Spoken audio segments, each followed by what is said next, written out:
I the darling of the beam-elite? Why does everyone fall at my feet? Could it be because I'm so sincerely sweet? Yes, I know how to be a master.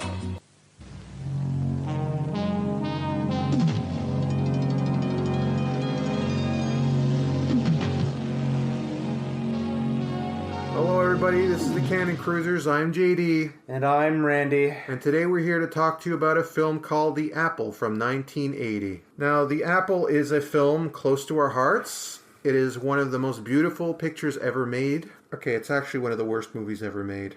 So tell our audience, JD, about what this film is about. The Apple is a typical music movie. And if you've seen a music movie from the last, 40 years... Correction.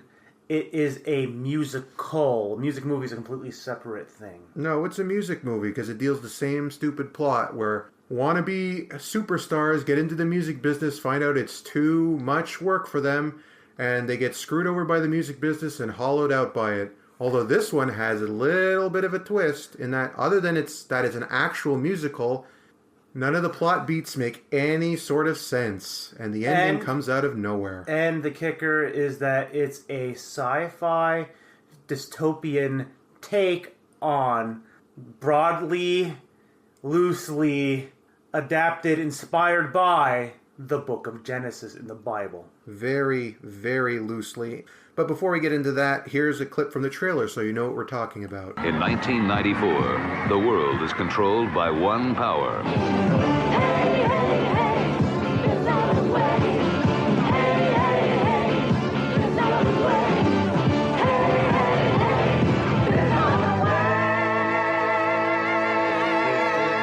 The Apple is success. And with that out of the way, we might as well get into our impressions. And our impressions, as you can already tell, are not exactly glowing. I need to have my say right now. Okay, so anybody who knows me, you guys don't really know me that well. We haven't done that many episodes. You don't have a taste for my personality that much. I am a fan of musicals. I've always enjoyed musicals. I've acted in musicals, and this movie has made me think about some of the choices I have made in my life. This movie was probably the worst movie I have ever seen in my 33 years on this earth.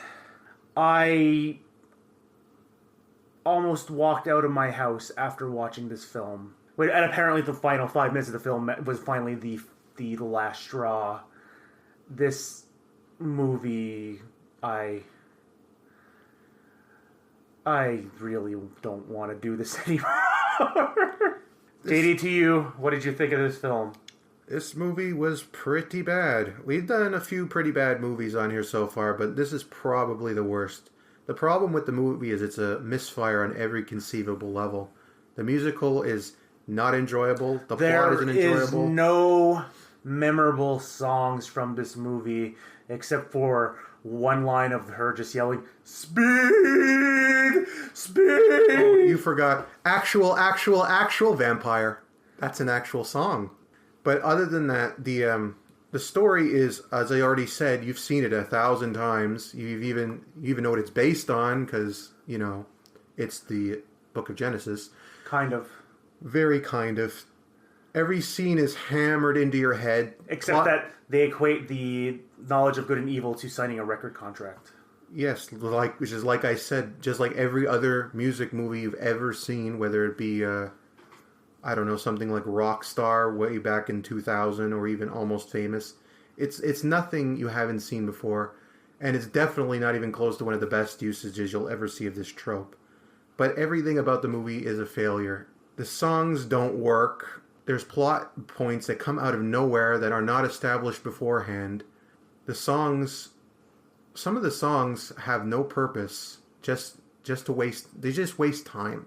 There's 2 songs at the beginning of the movie for some reason, and then later on in the movie, there comes a point where it's uncovered that, oh yes, this is actually a 1984 society run by that exact record label, which was not established before at all. It comes out of nowhere. And now a word from our sponsors. The Cannon Cruisers, brought to you by BIM. Mr. Boogaloo can be trusted. Mr. And now back to the show. So we might as well just get into the highlights of the movie. As I've already said, that one line from that song made me laugh, which basically they're in hell singing a song, and one of the lines, for no particular reason, is literally an actual vampire. You had one too many actuals. One too many or too little? Because it's hard to tell. The song was all over the place, but that line had nothing to do with anything that was going on. The other highlight I had was there's a song by the bad guy of the movie who's supposed to be the devil, but he dresses as Dracula and even acts like him. And it's a reggae song where he's basically, if you're not looking at the screen, it sounds like Dracula just decided to bust into a reggae. It's the most ridiculous thing you've ever heard in your life. If I can find a clip, this is where we would be putting it. If we could find a clip. He knows how to be a master. Reaching the top is such a long, hard climb. Millions of people stand and wait in line. Do you think I got there being patient and kind? Yes, I know how to be a master. That's my highlights. What's your highlights, Randy? This should be good. The movie's done. I don't have to watch it again. That's my highlight of this film. Beautiful. Just beautiful. Well, now that we got our highlights out of the way, including Randy's moment of beautiful lucidity, let's get to the lowlights of the film. And because we can't just say the whole film, because that would be cheating, I would have to say the lowlight is the ending, because the ending makes absolutely zero sense. Where, well, let's just say it, God comes out of the sky and saves everybody because he's God, but he has no... It's not...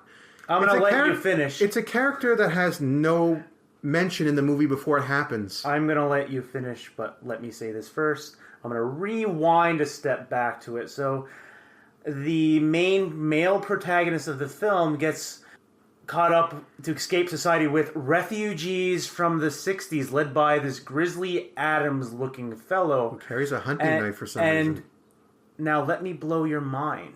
So we're introduced in the end of the film, when I almost walked out, from this almighty sky car father coming from there, stepping out, and well, it's very, very, it's obviously God, but, so that Grizzly Adams fellow, his name was, well, he's just called the hippie leader, played by Joss Ackland.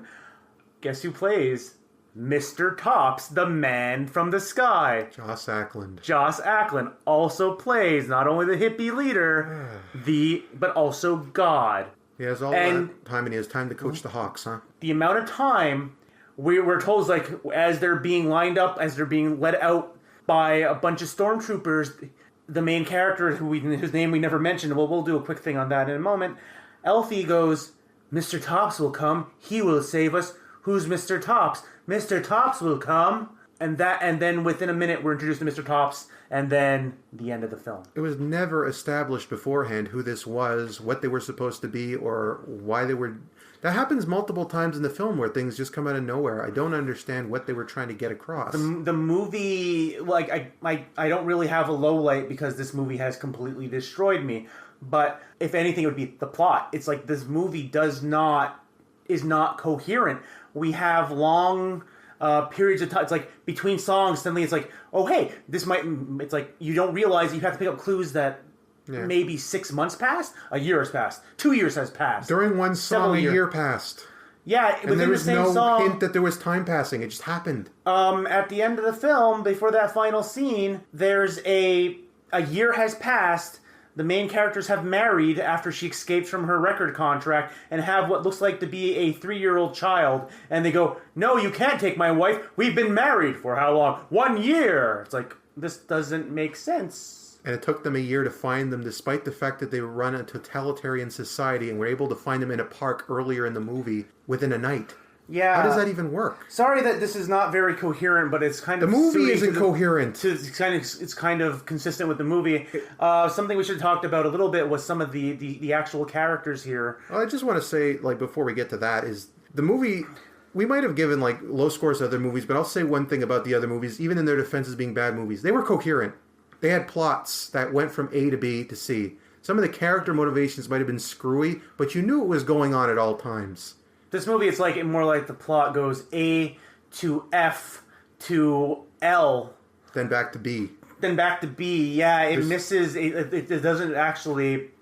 It does not follow. It does not follow. Oh, you also didn't mention the song where the guy was singing, but he wasn't singing because he was on a train? There is literally 2 points in this movie, as the resident expert on musicals on this podcast. Yep. Literally 2 songs in this movie that are proper Broadway-style musical songs. Mm-hmm. And in one of them, the main character, where in a typical film or stage play, he'd be singing it as he's walking down the street, choreography, everything like that. No, it's in his head as he's walking down the street. It's like background music. It's like background music. Yeah, it has nothing to do with the actual musical part of it. That was one of the first points in the movie that really took me out of it from being a musical. Whereas they would have like dumb breakdowns with Reggae Grandpa and Reggae Vampire Grandpa, sorry. That was amazing. And the opera circus. Are you a clown? It's like, but this is one part here where he doesn't sing for some reason. Oh, another little light I have to say is that every single bad decision in this movie makes me hate the main characters, so you can't even root for them. There are no good people in this thing. Which is always a sign of a bad story. So just let's. So you wanted to get to the cast list? You said? Yeah, I want to talk a little bit about the characters because it's like we're giving them broad strokes of the plot, but we haven't really. It's like so your main characters are Elfie and BB, who are supposed to be your Adam and Eve stand-in. Yeah. You have Mr. Boogaloo, who is the devil, and you get great lines about Mr. Boogaloo can be trusted. Yes, it's not a very Mr. Boogaloo is our friend. It's not a very intimidating name at all. It's really silly. And he is the leader of the BIM Corporation, which seems to be the world government. Which we only learn like halfway through the film. No. We learn it in the first act, at the end of the first act, but it was a big surprise because the movie starts off with a reality television show. Yes, where they're actually polling people's opinions, which is at odds with everything else that happens later. And those are really your main characters you don't have to care about. Everybody else, it's like, yeah, there's a guy named Dandy and a guy named Pandy, but you don't really care. Oh, and Shake. I forgot about Shake. But you really don't care because they're just there to be, this is minion number 1, minion number 2, side love interest number 2, but not really. She's going to be changed. Yes, for no particular reason, because it's not really established. And then there was that woman who helped take care of him when he should have been brought into the hospital because he was bleeding out of his mouth, and then she just kind of disappears out in the movie. It's all over the place. I believe that was Pandy who did that. That was the one he slept with, right, afterwards? No, I'm talking about the old woman. Oh, she yeah. ran the apartment where the landlady. She didn't matter, so... She was the only one who was nice, who's basically nice to anybody in the movie, and she's the only one, for instance, who doesn't get to go to heaven at the end because she's not with the hippies. Yeah. It's like, really, it's like, I can name you the only 2 names right now. It's like, I can either read you the cast list, or I can just tell you the only 2 names that I actually know in this entire cast. What do you want? Well, you might as well just say the ones you know, Randy. The only names I know are the main female protagonist, BB, the one who makes a lot of really bad mistakes. Yeah. It was played by Catherine Mary Stewart. I had a feeling that was her. But all her singing was not done by her.